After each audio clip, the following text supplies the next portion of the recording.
অবশেষে আনুষ্ঠানিকভাবে পিএসজি ছাড়ার ঘোষণা দিলেন কিলিয়ান এমবাপ্পে। চলতি মৌসুম শেষে তার ফরাসি ক্লাবটি ছাড়ার বিষয়ে আগেই সামনে আসে, বাকি ছিল শুধু আনুষ্ঠানিক ঘোষণা।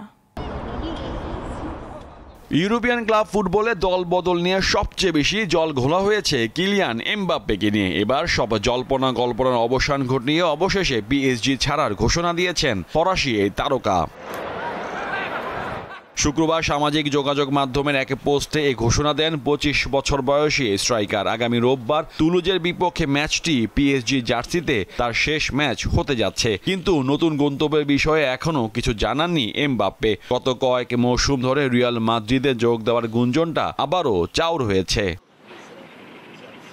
ভিডিও বার্তায় কিলিয়ান জানান, পিএসজির হয়ে খেলতে পারাটা বেশ আবেগের বিষয় তার কাছে। তবে 7 বছরের সম্পর্ক শেষ করে এবার নতুন চ্যালেঞ্জ নেওয়ার জন্য মুখিয়ে আছেন তিনি।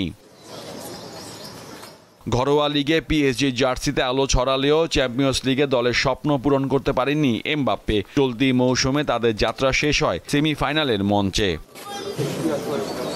2017 সালে মোনাকো থেকে পিএসজিতে পাড়ি জমান এমবাপ্পে প্যারিসের দলটির হয়ে পারফর্ম করেছেন নিয়মিত। সব মিলিয়ে 306 ম্যাচে গোল করেছেন 255টি, করিয়েছেন 108 গোল। পিএসজির হয়ে 7 বছর খেলে 6 বার লিগ শিরোপা জিতেছেন তিনি, সাথে আছে 3টি ফরাসি কাপও।